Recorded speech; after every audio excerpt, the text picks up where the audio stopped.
and welcome to the Get Fit with Jodelle podcast. I am excited and actually honored that this wonderful soul, Georgi Dinkov, has agreed to come back on. So I always get excited when somebody will come on again because that means I didn't epically fail the first time interviewing them. I really like having return visit chats with folks like you, Georgi, that have podcasted with me before, because sometimes there's just not enough time in one session to learn all of the vast amount of knowledge someone like you has. So thank you for coming back on, and I hope that my mic system, you guys will be able to hear me a little bit better. I know I've had a lot of comments in the comments below of people saying, I can't hear you, or your mic sucks, or you're not loud enough. So hopefully this is better. So we'll see how it progresses with my nerdery on my head. So Georgi, thank you for coming back on. And I'm just going to brief them on, your kind of background. You have an academic degree in computer science from Georgetown, and you have lots of experience in bioinformatics, biochemistry, and you're a professional hacker, an entrepreneur, a researcher, and the founder of Idea Labs, which is one of my favorite line of supplements. And so, yeah, we're going to be touching on just some really great aspects of stress and hormones today. Just some cliff notes is stress and how it actually plays more of a role in the why of someone whose health is declining, and how stress affects our hormones or lack thereof, and estrogen and cortisol, the connection, and how it's really the biggest players in the demise of our health, and why our society has more excess estrogen than ever before, including men and even women in menopause that are told that they have not enough estrogen. And then are put on estrogen, so I want to touch on those things. I want to touch on the biggest estrogen promoters that people might not be aware of and why we do have the excess that we do. And then also endotoxins, that plays a part too. So hopefully we'll have enough time to get to all of these. But Georgi, go ahead and just tell me your thoughts on the stress of our society and how stress plays a role. So I guess the idea of the stress has become so pervasive. Basically, whenever people hear stress, they almost immediately turn off their perception, because they think, it's just a loaded word. And it is to a degree, but it has a very specific biochemical underpinning. And that system, the fight or flight responses, which is what the doctors call it, played a very vital role throughout our evolution. But it was designed so that it is activated and stays active for very brief periods of time in times of danger, right? We need to run away from a saber-toothed tiger, or we're chasing, an animal. We're hunting an animal with our comrades. We're trying to get the animal killed so that we can eat. So these are examples of the fight or flight. In one situation we're running away from danger. In another situation we're chasing our food, and all of these events basically require the mobilization of extra energy. Mm-hmm. And that's the role, the primary role cortisol plays. It increases the amount of sugar in our blood, and that's what provides our muscles and our brain with extra fuel. And the way cortisol does this is by dissolving our muscles and our skin and eventually our internal organs to basically liberate amino acids, and those amino acids in the liver are converted into glucose by the process of gluconeogenesis. Mm-hmm. So, and I kind of gave it away. I mentioned that cortisol does this by melting our body away. Yeah. So clearly, it doesn't sound like a good thing. It doesn't sound like something you want to be going on all the time. But what happened is, over the last, I guess, 100 years, maybe even 200 years, we got into these massive groups that we now call society. And it has been shown that this by itself actually has a mild but chronic stress response, because we're constantly surrounded by people we don't know. Mm-hmm. And in our biology, in our evolution, we used to live in very small groups, no more than usually about 100 to 200 people. And there's a very, very famous theory called the Dunbar theory, and there's the Dunbar number attached to it, and it happens to be around 150. It has been shown that your brain cannot have meaningful relationships with more than about 150 people. That's really your circle, your tribe. So anything beyond that, really, there are new friends, but your brain still has to take them into account. So if you have 10,000 followers on your Instagram or your Facebook, you call them friends, you call them followers, but they aren't. They're just these people who they're always in the back of your mind. They're always bugging you about something. They're always sending you messages. Even if they're positive and good, it still requires a response from you. Even if you don't respond to them directly, It requires a response from your brain to process this information. Right. So this basically requires energy. So we got ourselves into a situation where we're constantly bombarded by events, not of our making.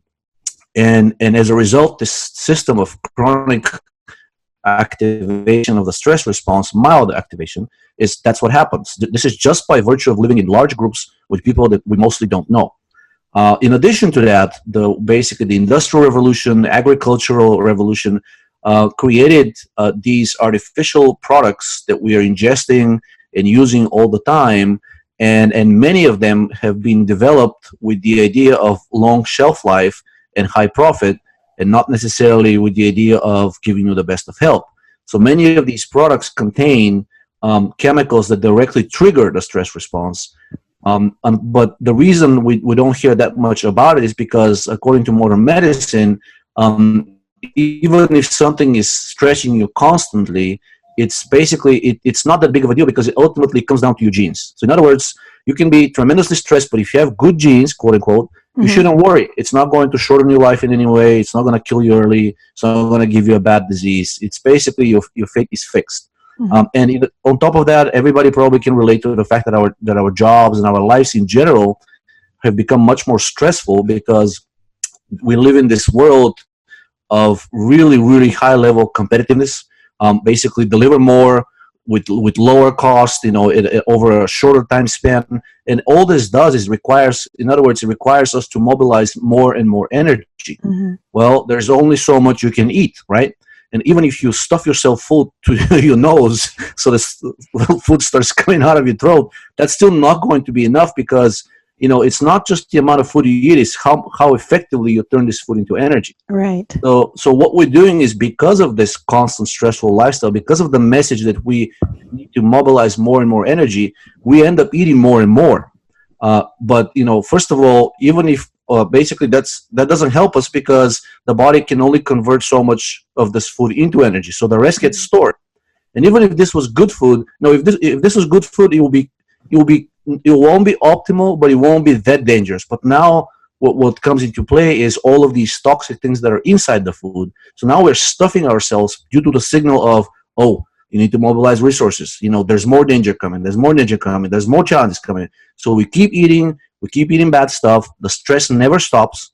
So we get into this vicious circle of basically our cortisol is elevated constantly.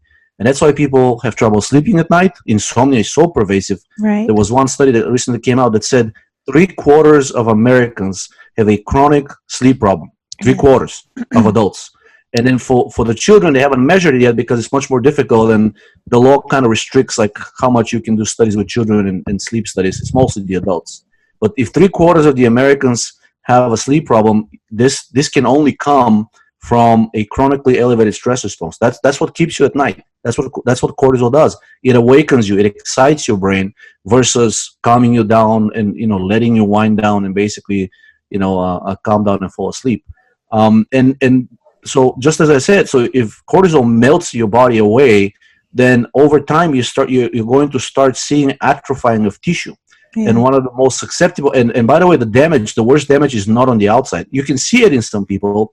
They get really their skin starts sagging, the facial skin starts sagging. They get the crow feet very early. Basically, they get the turtleneck.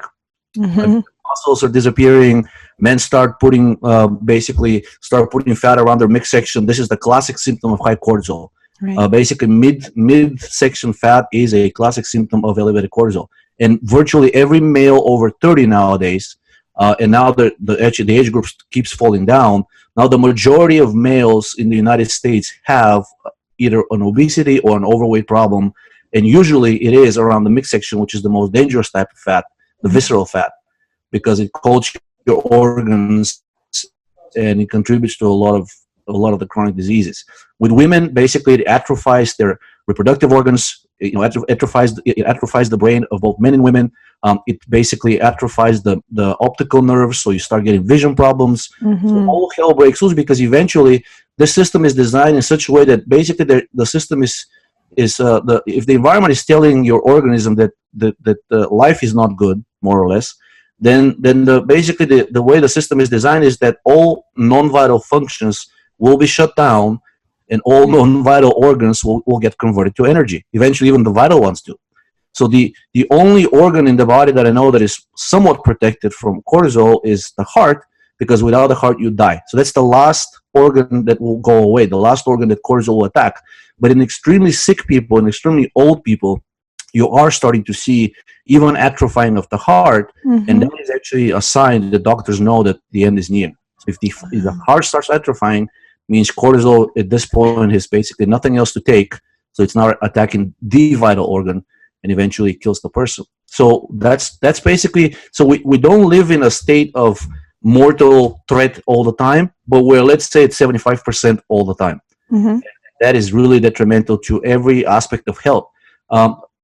Numerous studies came out that show that you can produce identical symptoms of advanced aging in very young organisms simply by injecting them with excess cortisol over a period of a few months. Wow. So imagine what this does to us if this is happening 24/7. Yeah. I love that you touched on the fact of social media, like the Instagram and stuff like that. You mentioned the 10,000 followers. I don't think in the span of time we've ever had so much pressure on ourselves in the form of stress, looking at our feed and seeing what everybody else is doing and how we need to measure up to that. We never had that issue before. People just ran their businesses. They just dealt with their family and their inner circle, like what you said, those people that were just in your town versus in your face on your feed. And this kind of pressure, I mean, that's why I left social media. It was like I'd go on my feed and I'd see everything that all these people are doing that were in my field. And I'm like, well, I'm really not doing that. So am I not doing a good job? You know, so it was putting pressure on me. And then on top of that, it's all these people across the globe that would follow and ask questions and want help with nutrition or health or fitness. And it's like, I can't be everywhere all the time. And it's very stressful. And you're right. You do, when you're this type of person or those who are trying to help others globally, you put this pressure on yourself, like, and you're thinking about them in the middle of the night, or, you know, at times when you should be with your family, you're going, oh, I should go on and tell them because I thought of this idea that might work for them, you know. So there's this undue stress that social media has caused our society that wasn't even there. And then, like you said, on top of the family stressors that we already have, the life stressors that we already have, now we have radiation stress, we have environmental stress, we have the lack of sleep that stresses you out when you can't sleep at night because of all the other stressors. So it's like you said, it's this vicious circle. And that is so prevalent just for our society now. I don't think that 30, 40 years ago, people had the amount of lack of time, the busyness, because we've created also this society where I think time is less, like there's actually is less time, or time is going by faster than it used to because of how much we try to cram into one day. And you know, everywhere you go, you hear somebody go, well, I'm too busy, I'm so busy, I don't have any time, I don't have time for that. You know, whereas 30, 40 years ago, people sat, after they got home from work, they sat on their front porch and watched the world go by. You know, like it wasn't, we don't do that anymore.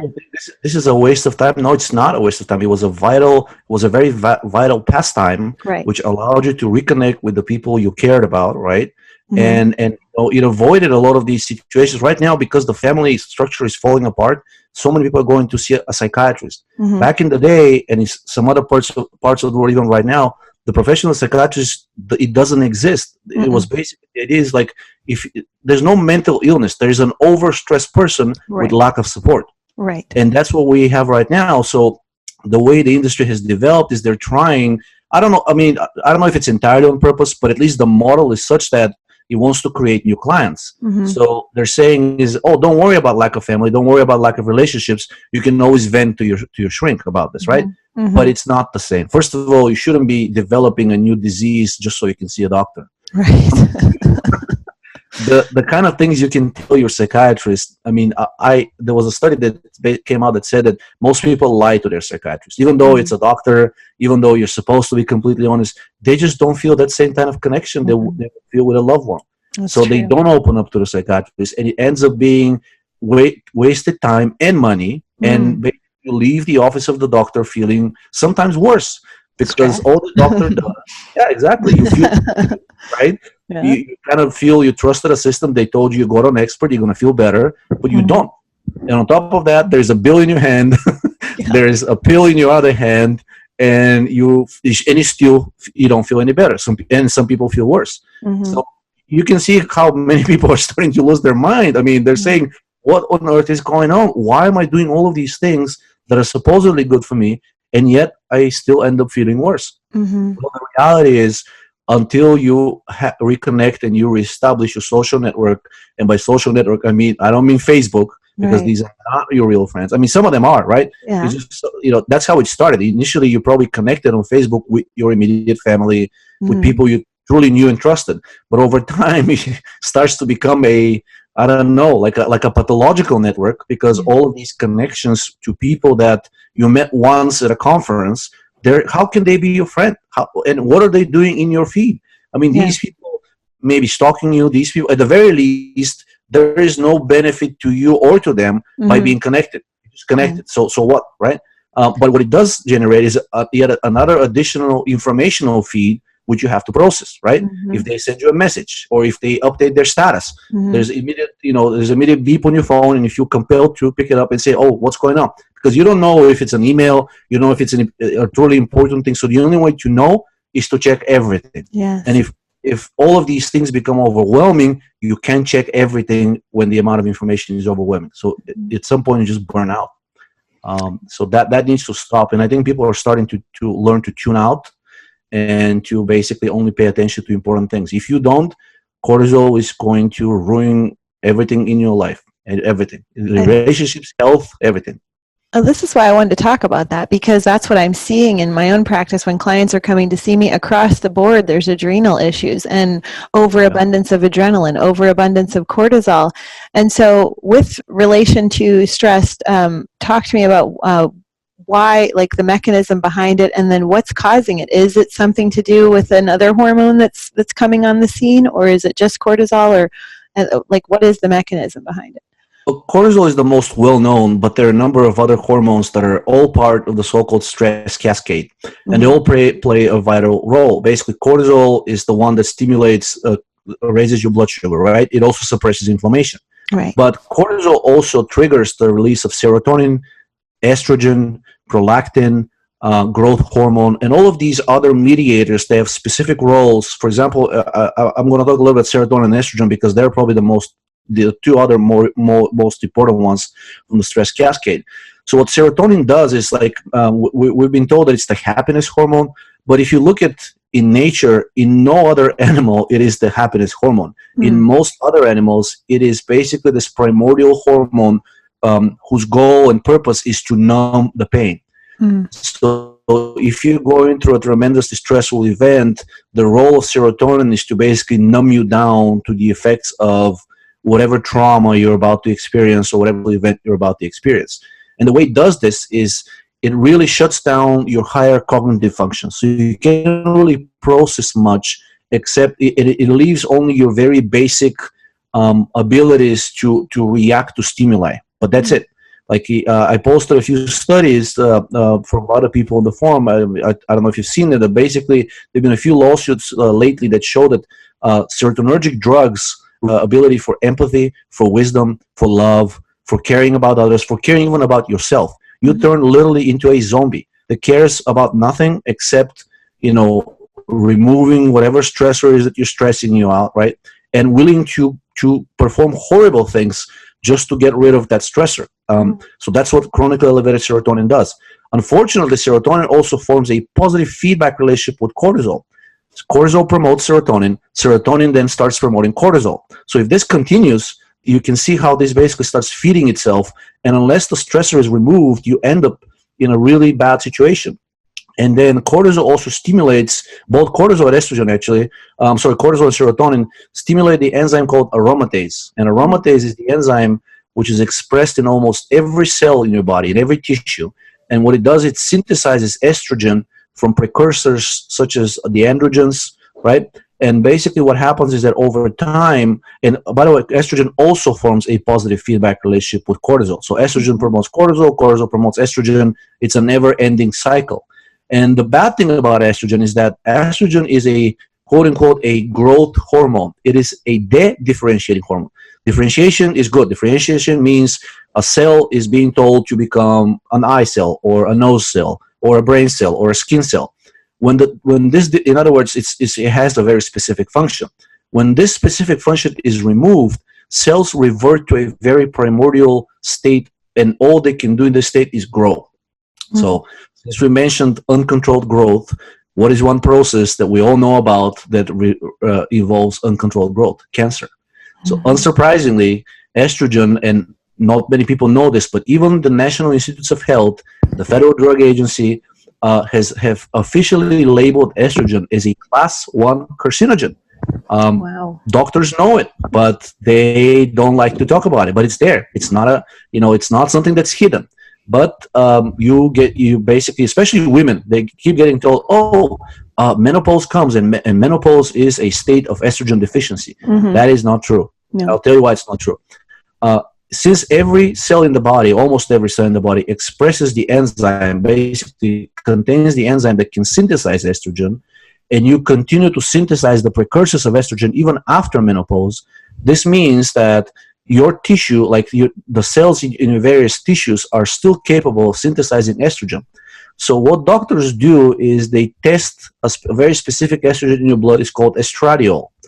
And then they also test progesterone. So the official version is that menopause is basically a state of deficiency of both estrogen and progesterone. However, they don't test the three types of estrogens: estrone, estradiol, and estriol. And basically, they only test for one, estradiol, because this is considered the main estrogen in the body, and it's the major one. It's the one that circulates in highest amounts in your blood. But the other estrogen, one of them is called estrone. They don't measure for that. And there is a special version of this hormone, estrone. It's called estrone sulfate. It is it's a form of the estrogen with a very long half-life. It can survive in your tissues for weeks and sometimes even months. If you test the levels of estrone sulfate in postmenopausal women, the levels are sky high. And why is this important? Because all the three estrogen types can easily interconvert into each other. So it's not the levels of estrogen in your blood that matters. It's the levels of estrogen in your tissues, because ultimately estrogen exerts effects in tissues, not in the blood, right? So it just circulates. The blood is just a circulatory system. The circulatory system just carries it around and delivers it to tissues. So yes, after menopause, the ovaries fail and they stop producing estradiol and progesterone. But unlike progesterone, which is mostly produced in the ovaries, all the other cells, as I mentioned earlier, can still produce estrone and estrone sulfate. So postmenopause state really is a state of deficiency of progesterone and an excess of estrone sulfate, which can easily convert into all of the other estrogens. This has been proven many times. But and by the way, many endocrinologists know about it. But basically the story is at this point is so ingrained into people's minds that menopause is a state of estrogen deficiency and there's also huge money being poured into it. Many companies want to treat menopause with hormonal, basically with a birth control pill, and many studies came out that said this is a bad idea. But these studies are now being attacked. The biggest one is known as the Women Health Initiative. It proved conclusively that giving postmenopausal women estrogen, it increases dramatically the risk of heart attacks, cancer, not just breast cancer, but any cancer. Remember I mentioned estrogen making cells grow. I mean, you expect it to be a carcinogen, right? It's labeled as a carcinogen. Alzheimer's disease, Parkinson's disease, strokes, osteoporosis. That's the other thing. So the official version is that women develop osteoporosis after menopause because there's a deficiency of estrogen. It's not. If you measure prolactin and estrone sulfate, which are two surrogates, very good measurements of of the total body load of estrogen, you'll see that both are high. It's progesterone that is low. And a few studies, they're not that many because officially medicine doesn't want to attack the estrogen idea, but the few studies that have been done with postmenopausal women where they were given progesterone showed a reversal of osteoporosis. And none of the studies with estrogen, even the ones that showed benefit, came even close to even stopping it, yet alone reversing it.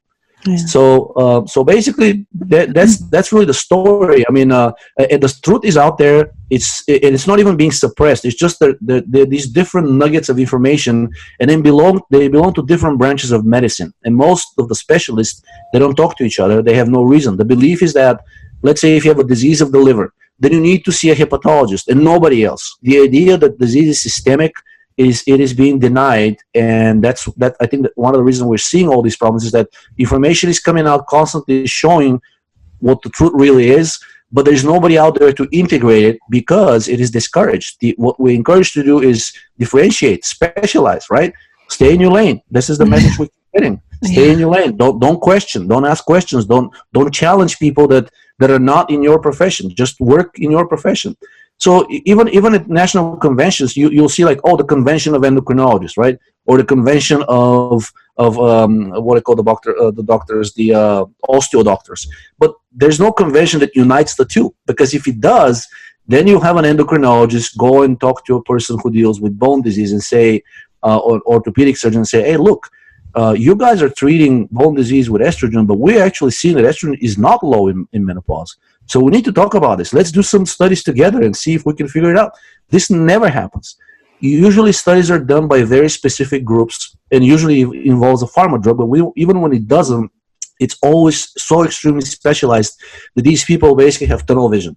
They only work in their specialty, and they I don't want to say that they don't care about the other specialties. They don't have time, as just as we discussed. They're so busy that they don't have time to do anything except in the very narrow field of their study. So that's why I think we're seeing these chronic diseases constantly increase, simply because despite the fact that the truth is out there, there is nobody who can actually sit down, integrate it, and say, this is what we're seeing, at a high level. It's all a huge number of low-level people that don't know how to talk to each other. They're actively discouraged to talk to each other, and finally, they don't have time to talk to each other. That's the situation right now. That's true. Yeah, and like you were mentioning with the serotonin and the cortisol, because my whole propaganda that I was given as a nutritionist when I was learning nutrition, like in my certification, was, and this was years ago, but it was that serotonin was something we needed to elevate and we needed to work on, and it was something that should be elevated at all costs so that you can increase the, like you said, the happiness and the stress response. And so we were touted as with amino acid therapy of giving like 5-HTP and L-tryptophan and all of that. But recently, just within the past couple of years, I realized too what damage I was doing by telling people to elevate their serotonin. So that's another reason why I call my business Get Fit with Jodelle, because I'm always learning about what actual truth is, and then I have to disclose the truth, because really what you're saying is cortisol and serotonin and estrogen are this survival response of the body under these large amounts of stress, and serotonin is there to keep you even keeled under the stress. Exactly. And the estrogen is to create that growth, but sometimes we get that growth in all the wrong places, like curves in all the wrong places because of it. And this is not to say that the body is geared to make you lose weight when you want to. So these are the people that are going on this diet and weight loss program and exercising 7 days a week and not seeing any results, because when you're in a survival response, your body has no business to help you lose weight. It doesn't care how much weight you're carrying around. What it cares about is keeping you alive under this chronic stress response that we put ourselves under, whether it's societal or whether it's just personal stress that we just carry around with us. So I think that the best way to let people understand this is that you can do the best diet and exercise program in the world, and any sort of keto or low carb or high carb, whatever you want to do, but if you don't mitigate the stress, you're going to fight a losing battle, right? Yeah. And just like you said, so let's say they do lose weight during exercise. Most of the weight that will be lost will actually be muscle. And this is a terrible thing, because they will see they're losing weight, they're getting lean. But remember, your basal metabolic rate is mostly determined by the ratio of lean muscle tissue to fat.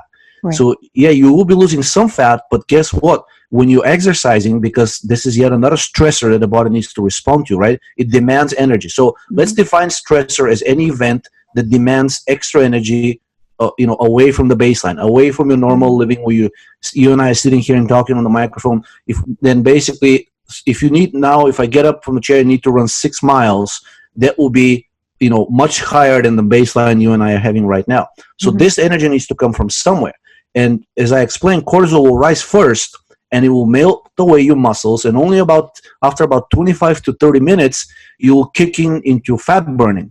So you will first burn muscle, so to speak, and only then you'll start burning fat. So, and that's a very bad thing, because through exercise, so while you're exercising, you're basically artificially elevating your metabolic rate by the elevation of adrenaline and cortisol. Yes, your metabolic rate will be higher during exercise, but as soon as you stop, because of the elevation of cortisol and adrenaline, they suppress steroid function.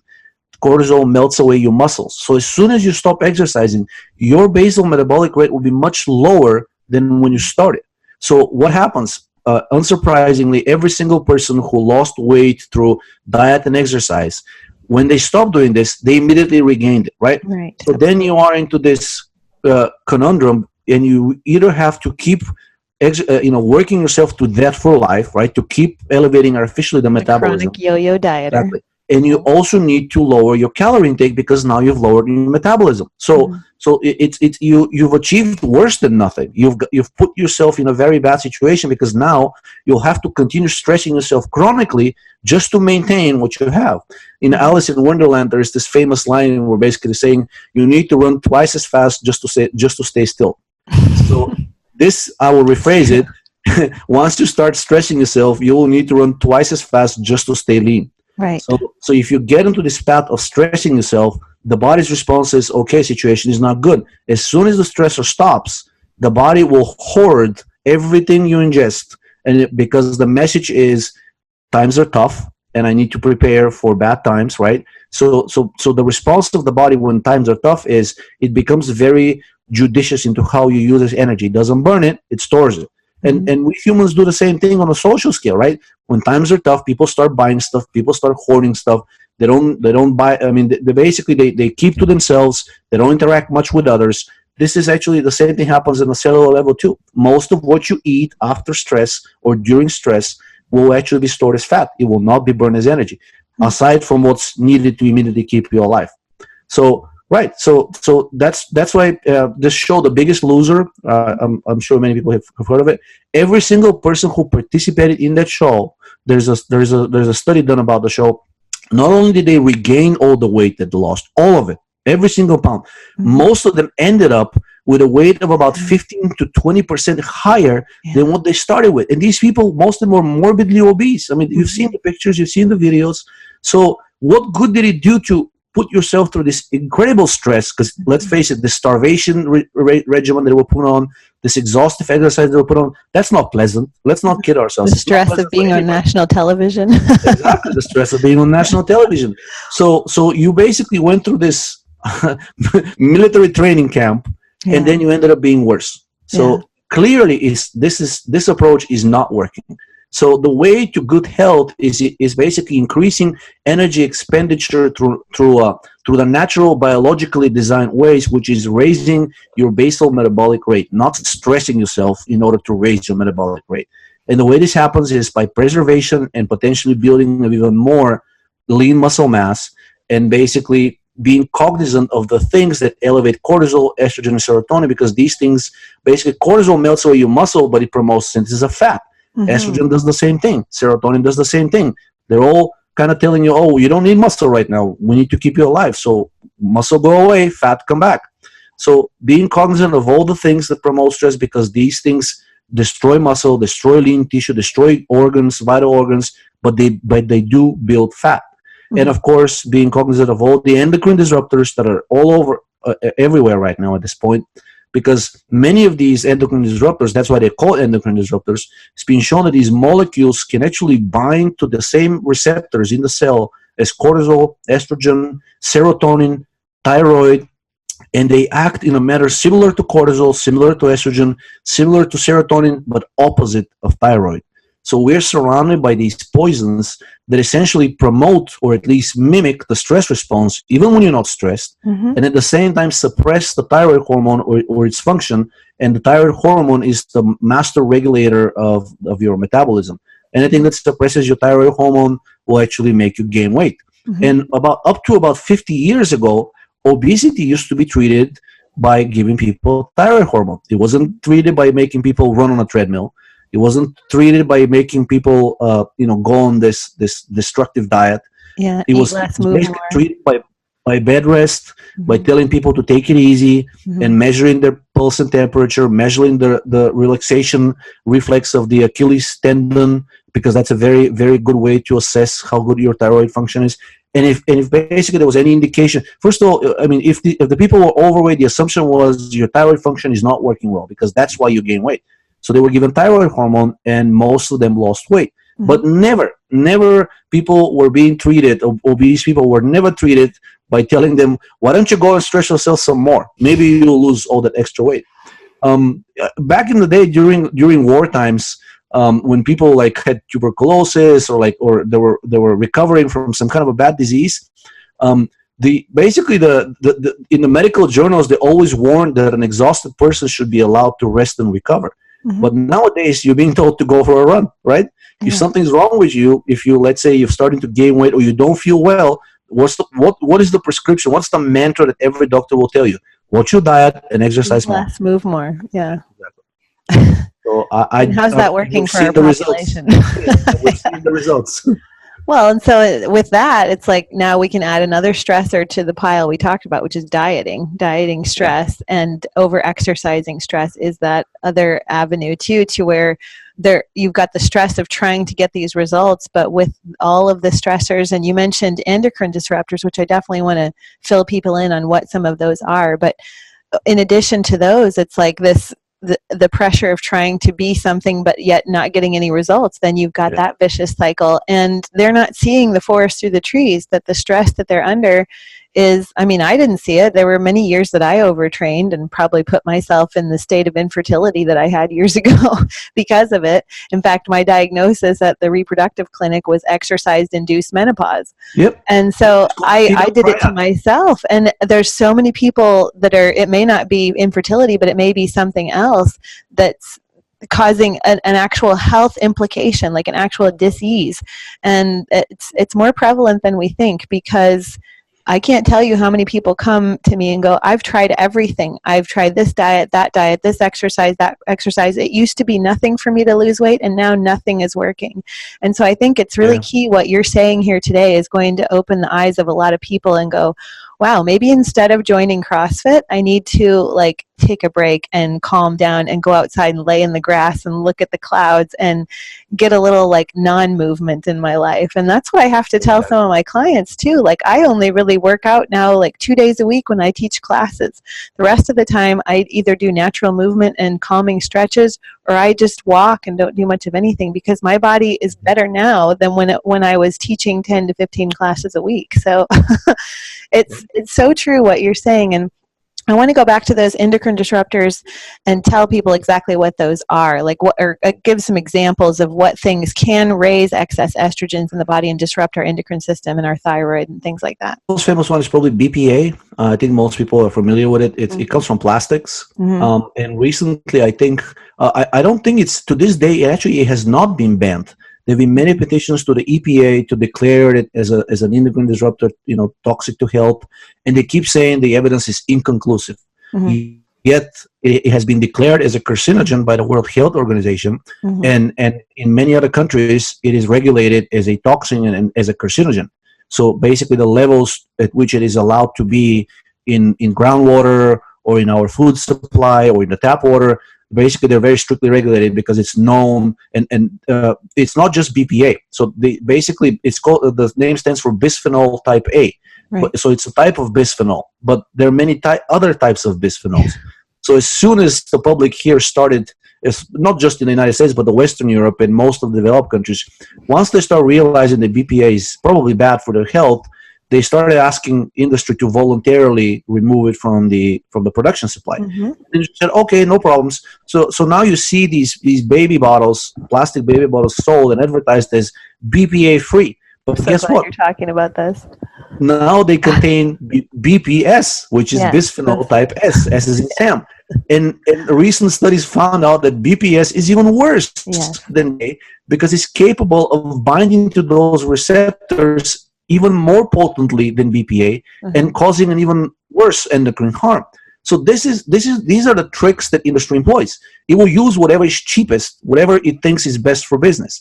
And as soon as you complain about one chemical, they will I mean, first they'll probably fight you, right? They don't want to make anything that will cost them money. They don't want to do anything that will cost them money. But if there is enough of an outcry, they'll say, "Oh, you see, we listened to the people and we removed BPA.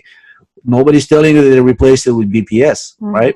So, and the way these chemicals work, just as I explained, their chemical structure is similar to the chemical structure of the steroid hormones. And the steroid hormones are cortisol, estrogen, the androgens, progesterone, basically, what's the thyroid hormone is another one. So all of these molecules have specific shapes, and the receptor is a type of protein that on the surface of our cells.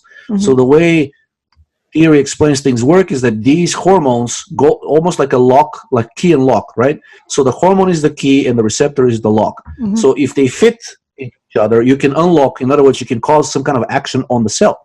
So if you have these endocrine disruptors that have the same or very similar structure as the steroid hormones, and they're able to fit into that receptor, our natural hormones cannot. But even worse so, if these endocrine disruptors have the same effects as cortisol and estrogen and serotonin, but effects opposite to thyroid hormone, that's one of the worst type of chemicals you can ingest. You are artificially triggering the stress cascade very potently, because just as I explained, BPA and especially BPS even more potent than these hormones in activating the receptor.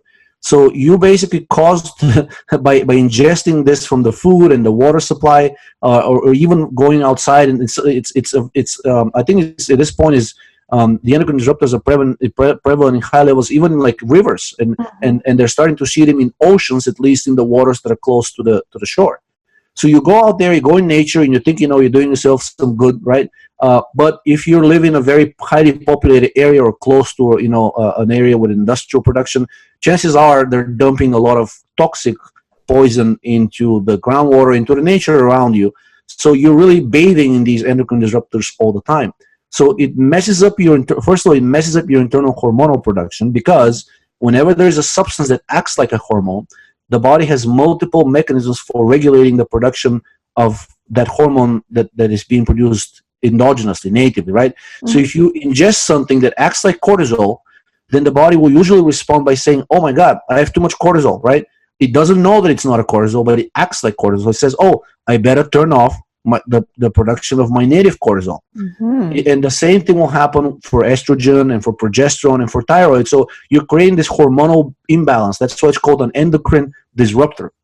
But it conceals the real message, which is not only are you creating an imbalance in the production of your own hormones, but this thing acts like some of these hormones in a very bad way. In other words, like estrogen and cortisol. So it creates the stress response even when there is none. And it's not just, and there are many endocrine disruptors. Some of them are actually present naturally in our food. The polyunsaturated fats that are present in almost every seed oil, and they're now used they're being sold, they're being promoted as healthy. Your doctor tells you that it's much better to eat PUFA, polyunsaturated fat, than the saturated fats. But anyways, these PUFA molecules, they also have similar structure to the steroid hormones, and they can also bind to, so they act like an endocrine disruptor. And the bad thing about them is that unlike the real endocrine disruptors like BPA and BPS, the effects of PUFA are weaker, but that's what makes it so pernicious. It's hard to notice, right? But you consume it every day because it's in pretty much every commercial food around us. It's cheap, and the industry loves it because it has a long shelf life, and they use it for cooking, they use it for frying, they use it for pastries. Even in healthy organic foods that's there. Exactly. So it's everywhere. And it's because you don't notice the effects immediately, you tend to think everything is okay.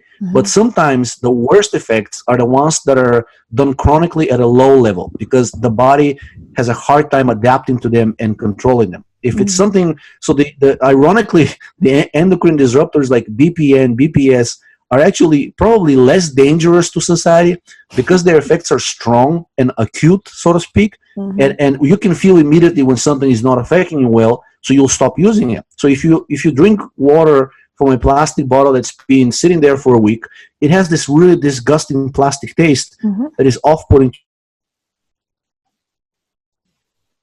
many people. So you already said that you use liquid or food that's been staying in a plastic container for a very long time. I better not heat food in a plastic container in a microwave because then it tastes like plastic, which is disgusting. So your body has the taste receptor and the smell receptor. These are natural ways for you to realize when something is bad for you, and you learn to avoid it. But we don't have the same thing for PUFA. We don't have the same thing for some of these things that are in our food supply because they don't taste as bad, and PUFA sometimes tastes even good. So we ingest it, and we do this for decades, and it does its damage, and eventually basically we just end up with some disease, and we think it's either due to our genes or we just had a bad luck. That's the official explanation. Mm-hmm. Yeah, I'm so glad you mentioned PUFAs because those polyunsaturated fats were new to me because, again, it goes back to the propaganda I was taught that things like, safflower oil and sunflower oil are okay in moderation, and all the nuts and seeds have so many other properties, but yet, over the past couple of years, looking into the damaging effects of nuts and seeds, they're so prevalent even in the paleo and keto circuit. But if people actually look at some of the amounts of polyunsaturated fats in the nuts and seeds, it's no wonder that there's things like autoimmune paleo where, they're failing at paleo. So now they switch over to something else because this isn't working for me either. I came into this whole food based protocol to try to help my system, and now I feel like it's worse. That's what I'm hearing a lot of people say. So I don't think, they've factored out all of the unprocessed foods to an extent, but there are still some unprocessed foods that actually contain PUFA too. And I think that's where the nuts and seeds come in. So I'm glad you brought that up because that could be another underlying factor and stressor and endocrine disruptor, like you said, that people just aren't aware of. Maybe a lot of paleo or keto folks have cleared out the plastics and they're drinking out of their metal containers and drinking out of their glass bottles, but they're still eating mass amounts of nut butter, and or peanut butter or whatever. And they go, why is my health failing? Why are my numbers worse? So I think it's really great what you're saying. As far as like what endotoxins are, that I wanted to bring up endotoxins too and where they fit in here, because in a sense they're kind of a stressor and they're also an endocrine disruptor, but it's actually going on inside your body. So can you talk a little bit about endotoxins as an endocrine disruptor? So it is also itself, it's an endocrine disruptor. So basically anything that creates an imbalance in your steroids, in your steroid production or steroid effects on cells, it's sufficient for us to call it an endocrine disruptor. Mm-hmm. That term is used by industry and by medical doctors to specifically mean things that act like steroids. Mm-hmm. But if anything disturbs your steroid, for example, exhaustive exercise is an endocrine disruptor. Okay. Just like you said, you were diagnosed with exercise-induced, I think it's called, there's actually a special name for it. It's called the female athletic triad. I don't know if you've heard of it. Mm-hmm. It's basically is this triad of symptoms, which is like losing weight, being hypogonadric, amenorrheic. Mm-hmm. Exactly. So that's what it's also. So in other words, you immediately see that exhaustive exercise is also an endocrine disruptor. Mm-hmm. But endotoxin is something we produce ourselves. So the colon of pretty much every person, every adult, is colonized with multiple strains of bacteria.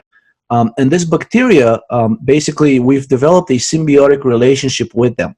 They're bacteria that are less harmful for us, and they produce short-chain fatty acids such as butyric acid and propionic acid. And these fatty acids are good, mm-hmm. and they have many good properties. Some of them, basically, they themselves are anti-inflammatory, they're antiviral, they're antifungal. Some of them are even antibacterial. So the bacteria is careful not to produce too many because you'll end up killing itself. But the butyric acid and the propionic acid are basically protect the colon, and when they get into the blood, they have an anti-cancer effect. Butyric acid specifically is something called a histone deacetylase inhibitor. It's it's an HDAC, HDAC inhibitor.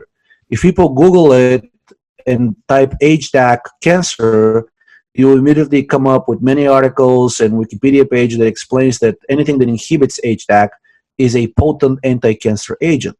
So that's what butyric acid does, and we produce it ourselves in our colon as a result of this bacteria that lives there, metabolizing food that we ingest that reaches, part of it reaches in an undigested state, reaches the colon.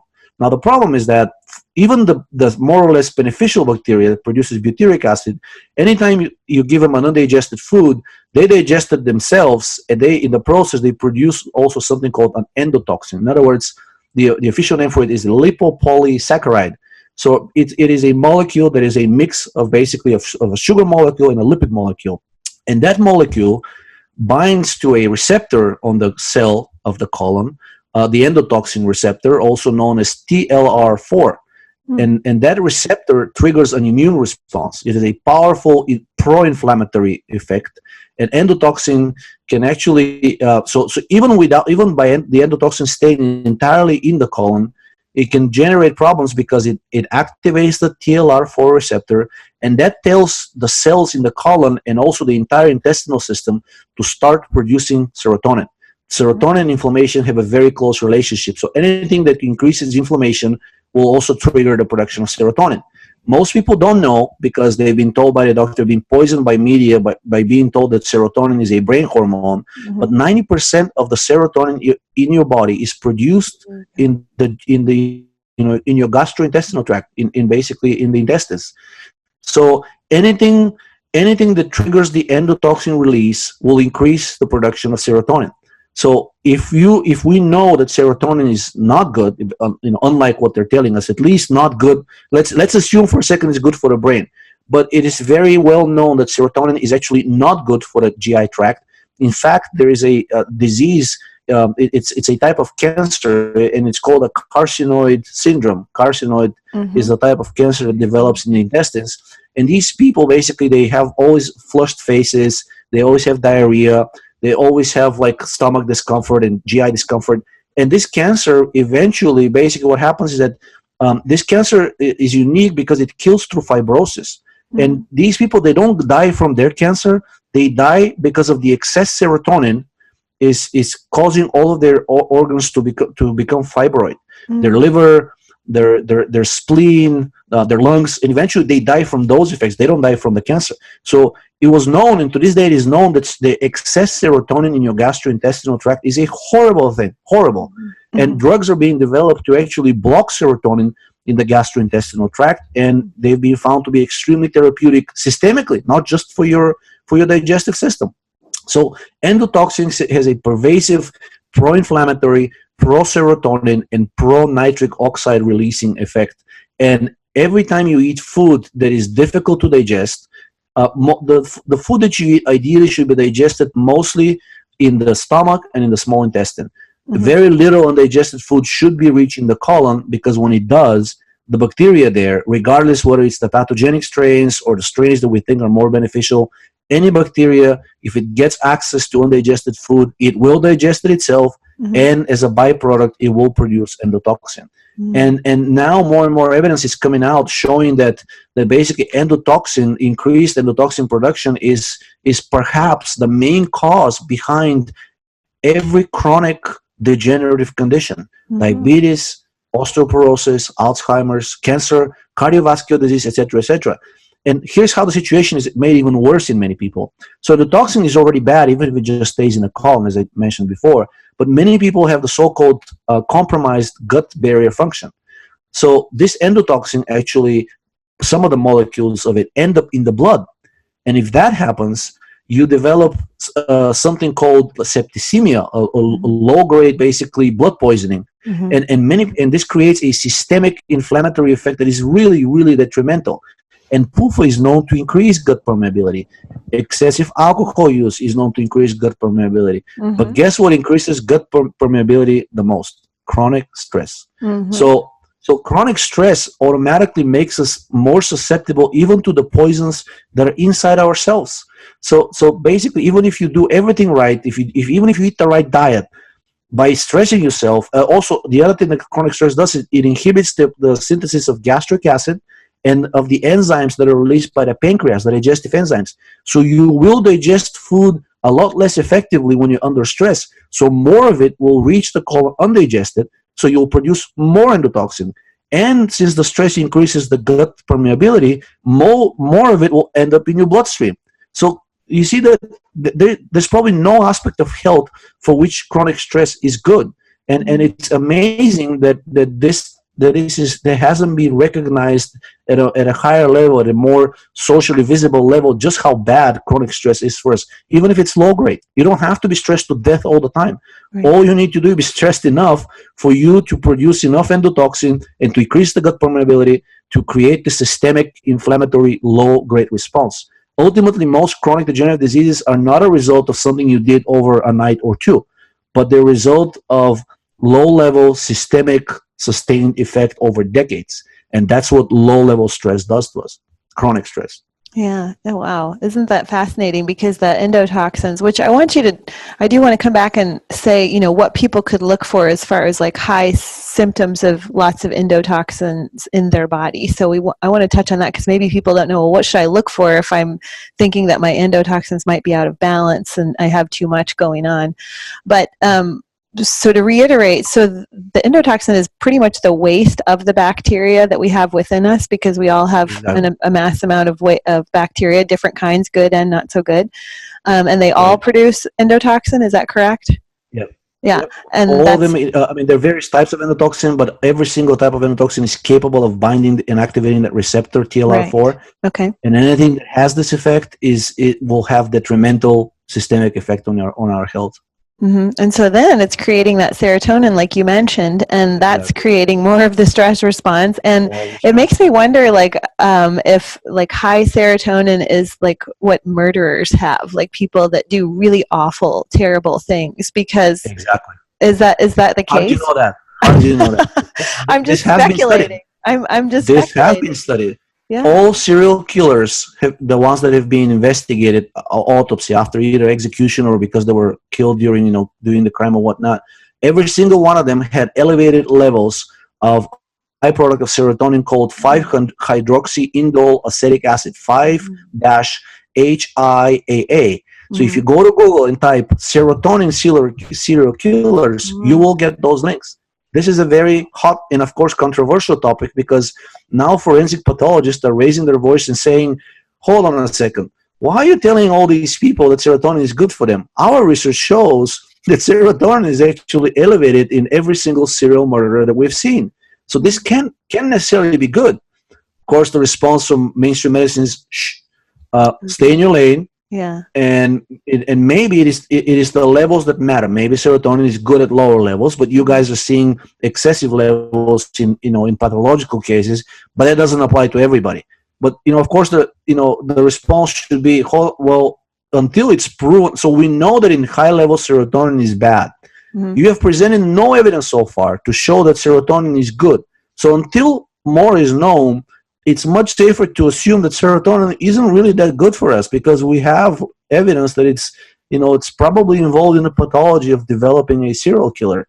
So until more is known, I would at the very least not recommend it to people, and not ask them to jack up their serotonin levels by ingesting all these supplements or taking the serotonergic drugs for depression.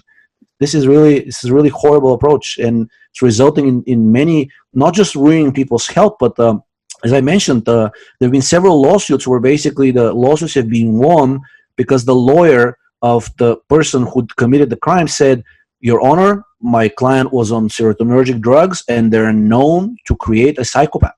So I thought, hold on a second. So the court agrees that serotonin creates psychopaths, yet we're still being told that it's good, serotonin is good for us. Why isn't this more on the news? This is something that should be talked at every town hall meeting. This is a matter of national importance, because I think 1/4 of the adults in the United States are on some kind of psychotropic drug, and I think 15% or so on actual serotonergic drugs.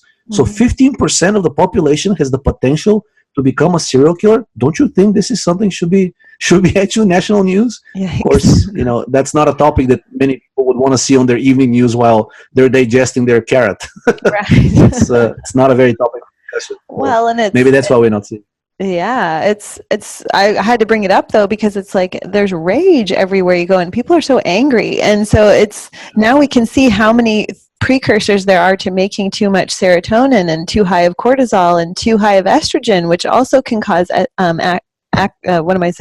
agitation, like where people are agitated when their hormones are off. And the calming ones, the progesterone, your happy hormone, your testosterone, your even keeled hormone, they get by the wayside. So like when my understanding is when cortisol and estrogen are in the front seat, everything else takes a back seat. And that's why we see infertility. That's why we see the rates of cancer. We see the rates of disease going up and up and up. So yeah, I think people need to be aware, and that's why I'm glad we're doing these podcasts, because there's more to think about than just diet and exercise. Stress is the big player, and stress mitigation is key. So now that we've had kind of the doomsday part of the podcast where we've talked about all of the ways that we're exposed to endocrine disruptors and we're exposed to excess estrogens, maybe now we could give some people some ways to mitigate some of the high amounts of estrogen, the high amounts of endotoxins, maybe how they can tell, maybe list some symptoms of, a stress response, high estrogen, high endotoxins. I know those are different subjects, but maybe you could just list some of those and then maybe what we can do about it. The symptoms are actually visible, and I think most people understand when they're under stress. Basically, the increase in accumulation of fat in the midsection in men, and actually in women too. That is a very reliable symptom of elevated cortisol and endotoxin. And the reason endotoxin also goes hand in hand with cortisol is that because endotoxin is so pro-inflammatory, as I mentioned at the very beginning of the podcast, the cortisol has two roles. One of them is to elevate the levels of sugar in the blood, right, to give you enough energy to face whatever challenge you're facing. And the second role is anti-inflammatory. So anything that raises your inflammation will trigger cortisol release as a response to control that inflammation. Right. But cortisol causes this accumulation of fat into the midsection. So if you have accumulation of fat in the midsection, then you probably have elevated cortisol and or endotoxin and or estrogen.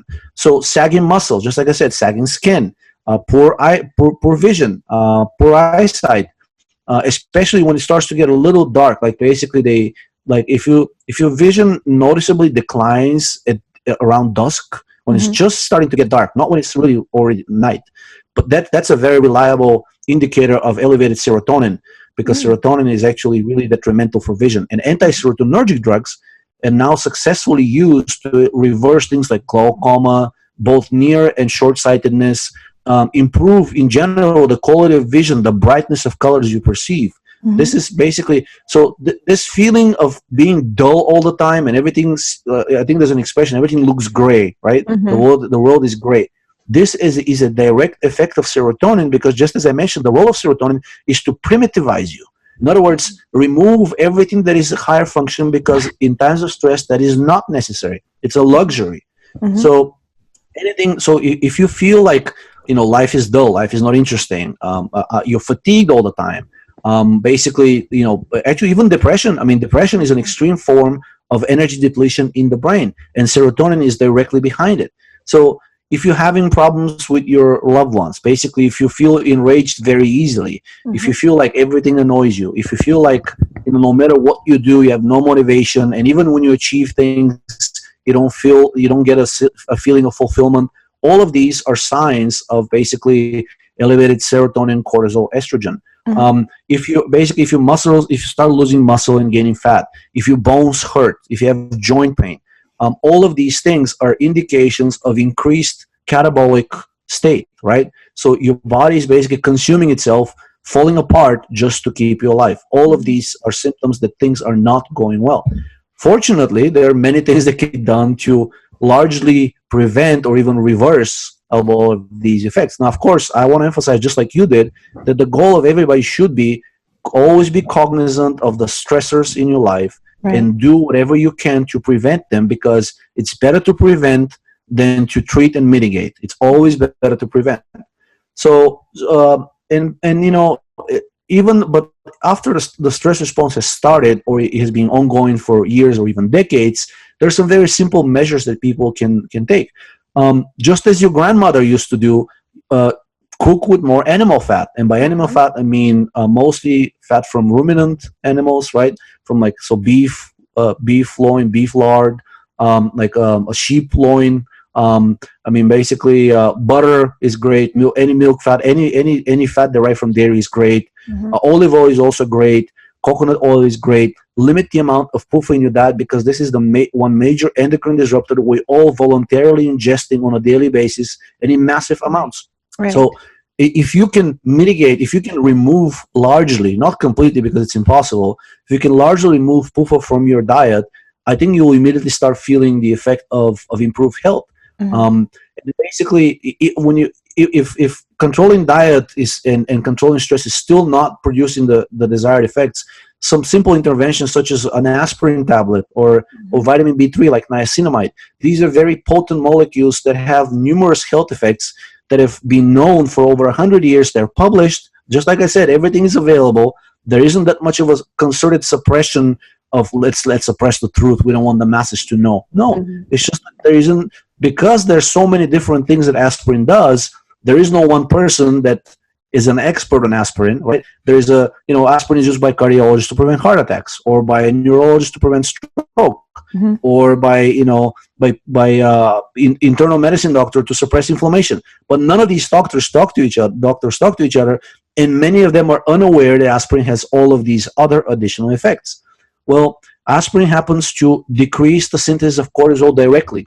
Aspirin in the body metabolizes into something called salicylic acid, and salicylic acid is a very potent inhibitor of the enzyme 11-beta HSD1, which is the enzyme responsible for synthesizing cortisol. So every time you ingest aspirin for the next few hours, you will produce less cortisol. And you don't have to overdo it. A single tablet will do. I think many people, probably most at this point, are aware of aspirin's preventive effect on cancer and cardiovascular disease. And actually, now that we've talked about the stress response, and if the stress response is causing all of these, and aspirin is capable of preventing many of these diseases, then of course the conclusion is that aspirin must have an anti-stress effect, and it does. It also reduces the synthesis of serotonin. It reduces the absorption of the amino acid tryptophan from food. So since serotonin can only be produced from tryptophan, the less serotonin you absorb, the less serotonin you'll be able to synthesize. So aspirin is a great way. Taking it with your food, with your meals, greatly inhibits the synthesis, the absorption of that amino acid from the food. Of course, aspirin lowers inflammation, and just like as we said, if you lower inflammation, there'll be even less need to synthesize cortisol, because the second role of cortisol is to battle inflammation. So also aspirin directly inhibits synthesis of the three cardinal hormones of stress: cortisol, estrogen, and serotonin. Nice. So you immediately see why it's so important for health. I mean, three hormones are the carrier of the stress response. Anything that blocks them, even one of them, is tremendously therapeutic. Drugs that oppose or block cortisol are now being used to treat osteoporosis, are now being given to people with cachexia from cancer, the wasting syndrome, because that's what the cancer does. It elevates the synthesis of cortisol, and it consumes your body and uses the energy for growth. So cortisol is intimately involved in all of this. Same thing for serotonin. The drugs that block the effects of serotonin are now being successfully studied for reversal of some types of cancer, reversal of osteoporosis, reversal of fibrotic disease, especially uterine fibroids, which are so common now even in very young women. So it's all serotonin. Serotonin is the primary driver of fibrosis in the body, both males and females. The drugs that block estrogen, they've been known for decades, and they've been used for decades for breast cancer, right? 80% of breast cancers are so-called estrogen receptor positive. So drugs, synthetic drugs, which are actually very toxic, have been used, but still beneficial for the cancer. They've been used to block the growth of estrogen receptor positive breast cancers. So aspirin, with basically one stone, you can kill all of these birds.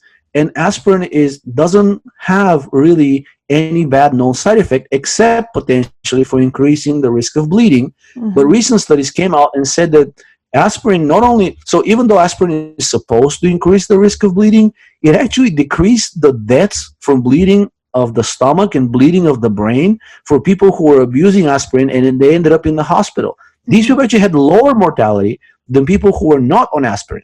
So somehow aspirin ends up being this systemically protective substance that, I guess, I'm sure you've seen the commercials, this one weird trick your doctor doesn't want you to know about. That one weird trick, if I had to pick one, would be aspirin. Oh, no. It has, I don't think there is a system in the body that aspirin does not affect in some form or shape or fashion, directly or indirectly. Niacinamide, just as I mentioned, which is vitamin B3, Right. is another such systemically protective substance. Niacinamide is the precursor to an enzyme called NAD, nicotinamide adenine dinucleotide. Yeah. And that enzyme is involved in over 700 reactions inside the body, but mostly in producing energy. So by giving your body more NAD, you're better able to convert food into energy and respond better to the stressors. Niacinamide also increases the degradation of cortisol. So unlike aspirin, which inhibits its synthesis, niacinamide actually increases the degradation, which means if you take aspirin and niacinamide, they will be synergistic. One will decrease the amount of cortisol synthesized. The other one will say, well, whatever's being synthesized, we're going to increase how quickly it gets degraded. So combined, they have an even more potent anti-stress effect. Niacinamide is anti-inflammatory. Niacinamide has been shown in animal models to reverse advanced Alzheimer's. There is a clinical study with humans going on right now in UCLA, and it hasn't completed yet, but the preliminary results that have been published are extremely promising. We may actually have a cure for Alzheimer's in the form of this dirt cheap vitamin anybody can buy for pennies on the dollar from any store. So but in general, think about substances that oppose these cardinal stress hormones. So from your food, saturated fat does oppose it. Avoiding foods high in tryptophan because just as we said, serotonin can only be synthesized from tryptophan, which means less muscle meats. And if you have to eat muscle meats, then take a spoon of gelatin. Gelatin contains the amino acids glycine, proline, hydroxyproline, and a number of others, beta-alanine. All of these have direct anti-serotonin effect. And some of them actually oppose the synthesis of serotonin from tryptophan. And glycine specifically, I think it also inhibits the absorption of tryptophan from the diet as well. So whenever you eat foods that are high in tryptophan, then take a spoon of gelatin. It should be enough to prevent most of the bad effects of that either food high in tryptophan or commercially processed produced food. And sometimes these amino acids and the endocrine disruptors, of course, are everywhere, but glycine, aspirin, niacinamide, they're capable in some cases of blocking the effects of the endocrine disruptors because they prevent them from binding to the receptor and exerting their detrimental effects. So I feel like then we should talk about protein powders, because think about how many protein powders are laced with like extra amino acids like tryptophan and stuff like that. So really if they are going to do a protein powder shake, they should be adding a collagen or a gelatin to it, yes? Exactly. That's perfect. Or look, first of all, start by looking for a protein powder that's low in tryptophan. Many of them lose the amino acid composition on the back of the label. So anything that has more than 100 milligrams of tryptophan per serving, it's probably something you want to avoid. And if you can't avoid it, if you really like the protein powder, then at least add some collagen/gelatin, or even if you have the isolated amino acids glycine as a pill or as a capsule, add some of that because it will block this pro-serotonergic effects of the protein powder. And if you buy protein powders, it is preferable to choose ones that are either complete protein, or if they're isolated protein, try to get the ones that have mostly casein. Casein is a slowly digestible protein. So unlike whey, so let's talk a little bit about whey. Is the fast digestible protein. It has a very potent pro-insulin effect. So this means it will jack up your insulin, then its blood sugar will go down because that's what insulin does. And then as a response, anytime blood sugar goes down, cortisol rises to maintain blood sugar. So if you eat a lot of whey, you will probably end up driving your cortisol higher. But casein, because it digests very slowly, not only will keep you satiated for longer, not only it will be better for your tissues, but it will not have this pro-stress effect. And on top of that, casein has been found, and the mechanism of action is still unknown. It actually has been found to have a calming effect on the brain and inhibit the cascade which triggers the release of cortisol. There is a peptide, there is a hormone released in the brain called corticotropin releasing hormone, CRH. Somehow casein manages to inhibit the release of CRH, and without CRH we cannot produce cortisol. So casein has a direct anti-stress effect on us. I think that's why a lot of bodybuilders do like a casein-based protein powder before they go to bed, or they'll do cottage cheese before they go to bed or something, so that they get that, cortisol lowering effect. And talking about bodybuilders, when you're talking about aspirin, it got me thinking there used to be a stack called ECA, ephedra, caffeine, and aspirin, that was like ideal for fat loss. And I think we should change it now then to NCA, because we could do niacinamide, caffeine, and aspirin, because talk about the benefits of caffeine too. Like coffee, isn't that anti-serotonin? Yeah, so basically caffeine has multiple beneficial effects on the body. First of all, it raises your metabolic rate. It acts in a fashion similar to thyroid hormone. It's not a complete substitute for thyroid, but ingesting as little, yes, right there. Morning, Joe. So as even as little as 50 milligrams of caffeine in a single sitting, which is less than a cup of coffee, it elevates your basal metabolic rate by about 6% for more than 12 hours. So instead of running yourself to death, how about you drink a little coffee and you relax and you just sit there and watch caffeine do its magic? Now, that doesn't mean you should go, of course, and compensate by eating, loading yourself up on PUFA or eating huge meals, but you can actually reliably lose weight, just like you said, with the stack, ECA, and a big part of it was probably the caffeine. So in addition, caffeine also inhibits the enzyme called tryptophan hydroxylase, and that is the enzyme that degrades tryptophan into serotonin. So it's been shown that caffeine has this effect, especially when people are under stress. So under stress, the activity of this enzyme, the serotonin-producing enzyme, increases. It directly shows that serotonin is intimately involved in the whole stress response, no matter what your doctor says.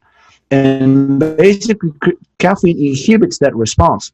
And since anything that increases serotonin causes fatigue, anything that inhibits serotonin or its synthesis in general will have an anti-fatigue effect. And many people know that caffeine is a very popular aid, a very popular pick-me-up, right? Anti-fatigue, not only mentally and to be better able to focus, but even people that want to exercise, they know from personal experience that drinking a little, caffeinated beverage, it improves their performance in the gym, or if they're running or whatever sport they're doing, whatever activity they're doing, playing soccer or playing football or playing basketball. That's for that reason, industry knows it very well. Caffeine is added to virtually every sports beverage that's out there. But caffeine has systemic protective effect, and most of its effects come from the opposition of serotonin, or at least the blockade or the limiting of its synthesis. And how about, like, we were talking about endotoxins, so what would some of those symptoms people might feel like, as far as if endotoxins are out of control in their body, and then what they can do to lower those? So ironically, and many people don't know that, but this is a very well-established connection. People with chronically elevated endotoxin tend to have gum disease. So gingivitis is a very common and very reliable symptom of an endotoxin overload. Interesting.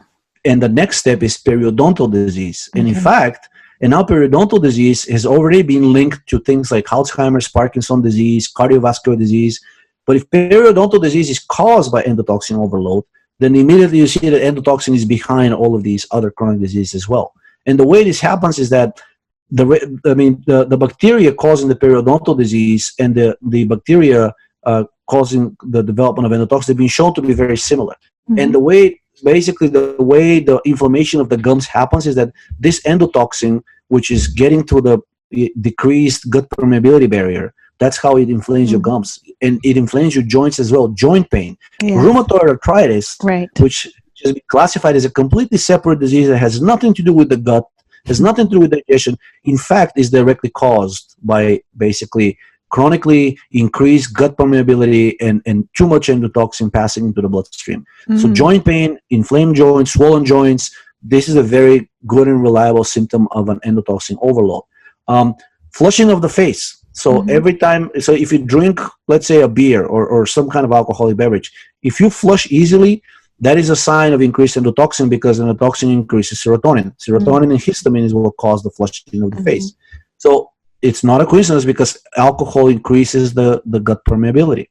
So basically, but it's a good way to test. So if you're prone to in other words, to chronically elevated endotoxin, a good way to test it is have one drink. To start flushing, you probably need to take care of the endotoxin. And the way you do is probably one of the safest ways is increasing the intake of insoluble fibers in your diet. because they tend to destroy the bacteria, or at least the more pathogenic one in your colon, at least keep the count under control. Carrot salad is a great one. Bamboo shoots, cooked bamboo shoots is another one. Mushrooms have a great amount of insoluble fiber, which is really beneficial. And the old remedy, the old wives' tale remedy about 100 years ago was charcoal, activated charcoal. It works wonders. So, and most brands seem to be, can you hear me? Yeah, I can hear you. I think we're breaking up. Most brands of charcoal are probably okay. I've used most of the ones that are commonly sold in stores, and I feel fine. So the key is, if you're going to use charcoal, so what charcoal does, it absorbs the endotoxin from the colon and prevents it from getting into the bloodstream. In addition, charcoal has an antibacterial effect of its own. It works very similar to an antibiotic, so it also keeps the bacterial count low in your colon. The key is not to abuse the charcoal, because it tends to also absorb valuable nutrients. So if you're taking charcoal with your every meal, it may bind too many vitamins or too many minerals, and you may end up developing a deficiency in one or more of those. So the key is to use charcoal no more than 2 times or 3 times a week. Usually 2 times is enough. And most as far as like, avoiding the foods that create an imbalance in endotoxins, other than I'll talk about that too. Okay, good. Yeah. So aside from the charcoal, then just as we talked before, so the best thing is prevention, right? So how do we prevent endotoxin from forming in the first place? Well, charcoal will decrease the bacterial count. Carrot salad will decrease the bacterial count. But how about not giving the bacteria any food to start with, or at least very little? Well, the way to do that is eating easily digestible foods. In other words, this whole propaganda about eating resistant starch is really detrimental. This resistant starch is exactly what bacteria loves. So all of this promotion of beans, of eating more beans, eating more lentils, eating all kinds of legumes, right? All of these are very hard to digest. Most of them pass through your digestive tract undigested, and they end up more or less intact form into the colon. Bacteria loves that.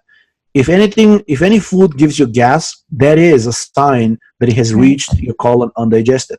So if you're going to be eating and starches, make sure they're well cooked starches that are easy to process. White rice, potatoes, all of them really well boiled. Mushrooms are great. Basically, if you eat bread, make sure it's the white bread, the white kind, not the one that's the full grain. Full grain is another word for unprocessed and or loaded with resistant starches.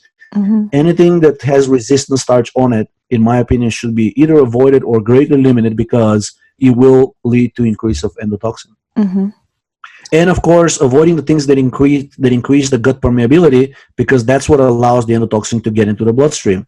So alcohol in moderation, because it does increase greatly the gut permeability. PUFA is avoid as much as possible, because it directly, not only is PUFA an endocrine disruptor, but PUFA is actually the direct precursor to the most potent inflammatory mediators in the body, the prostaglandins and the leukotrienes. Without them, most of the inflammatory response disappears. Yet they can only be synthesized from PUFA. So we immediately see the connection between eating a diet high in PUFA and an inflammatory pro-endotoxin response, which ultimately leads to chronic disease. So yes, so eliminating PUFA is a great factor to achieving good health. So Hippocrates was right. All health begins in the gut. All disease begins in the gut. So yeah, we really need to focus on endocrine receptors and endotoxins is really where it's at. And that stress mitigation is so important. So yeah, and I think before we wrap up, I just want to mention one other thing, because correct me if I'm wrong, but methylene blue is a serotonin antagonist too, right? It blocks serotonin. Methylene blue has more of a pro-energetic effect, and it has a dopamine effect. Because dopamine and serotonin are inversely related, anything that promotes dopamine will end up, at least functionally, inhibiting serotonin or blocking its effects. In other words, negating the effects of serotonin. So if methylene blue has the dopamine effect, it will have indirectly an anti-serotonin effect as well. I think every time I have you on, I want to talk about methylene blue, because it makes me so happy. I just love that supplement so much that you have, that oxidol. Yeah, you just have to be careful not to combine methylene blue with foods that have a high content of tyramine, because it can actually end up increasing serotonin, because methylene blue and tyramine are chemicals known as monoamine oxidase inhibitors. And these molecules actually developed as drugs to increase serotonin in some people, because at some point was thought that this is beneficial. But when methylene blue and tyramine combine together, they may inhibit this enzyme monoamine oxidase and end up increasing serotonin. So in other words, if you're taking methylene blue, make sure you take it a few hours before or after meals that contain a lot of aged cheeses like Parmesan or Pecorino, right? Or chocolate, which also contains a decent amount of tyramine, and aged wines, especially white wines, because they contain tyramine and sulfides, and those can also lead to the inhibition of the monoamine oxidase enzyme. But in lower dosages, which are perfectly sufficient for good health, like in just a few milligrams a day of methylene blue, even if you eat foods higher in tyramine, it's not going to be a big deal. It's only becomes a problem, at several hundred milligrams of methylene blue daily, and those doses are only used in the hospital. I don't think most people need to use or are using those doses. Yeah, we just want our methylene blue to be as well processed into the body with no blockage whatsoever from anything else. So it's good to know that. And yeah, I highly encourage people to check out your product called Oxidol, which has methylene blue in it, and it contains a little bit of caffeine. So there's a little more help in the serotonin and estrogen and cortisol lowering stack, if you will. But yeah, before we wrap up, and we're definitely going to do this again, because like I said, people can tell just from this podcast how we could go off on so many different tangents here and touch on so many other things related to stress and mitigation and stuff. But before I let you go, what would you tell is the best way for them to contact you or to find your wonderful products like the Oxidol I mentioned? We have a website for the company. The company name is Idea Labs. So the website is very easy. It's www.idealabsdc.com. And DC is because we're based in the District of Columbia. So all one word, idealabsdc.com. So all the products are there. And if you click on each product, it'll take you to a forum where I post. And I think you've seen that forum, the Repeat forum. So the best ways to reach me is either through the forum, send me a message through the forum, or you can send me an email. My personal email address is H as in Harry, A-I, D as in dog, U, T as in Tom, @gmail.com. Yeah. So those are probably the best ways to reach me, and I'll do my best to respond. Yeah, and you really do a wonderful job responding. I know you're a busy guy, but you always take the time to respond, and I appreciate that. So I'll put all that information in the show notes, and probably it'll be on the screen while you're watching this too. But thank you, Georgi, so much. I think you're my favorite person to podcast with now. So thank you. Honored. Yeah, so me too. I'm honored that you came back. So yeah, we'll talk again soon. Maybe we'll reach out to some people and see what they'd like us to touch on, because I know your knowledge is vast and your research is vast. So there's pretty much no topic left unturned between you. So Thank you. Yeah. Just let me know whatever is interesting to people. All right. Sounds great. Well, thanks again for your time, and we'll talk soon. Bye for now. Thank you. Bye, everybody.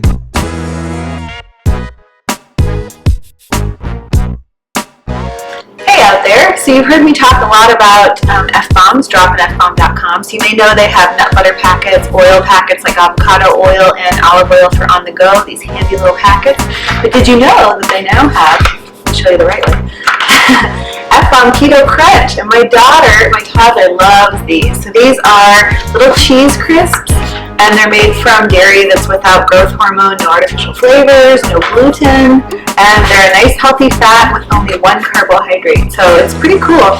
Check them out, dropinfbomb.com, and use the code GETFIT to save 20% off your purchase. That's GETFIT to save 20% off your Keto Crunch purchase. Better hurry, because the last time I checked they were sold out. So I'm assuming they're going to be getting some more, but keep checking back, because these are wonderful. If not for you, then for the little one in your life to take on the go with.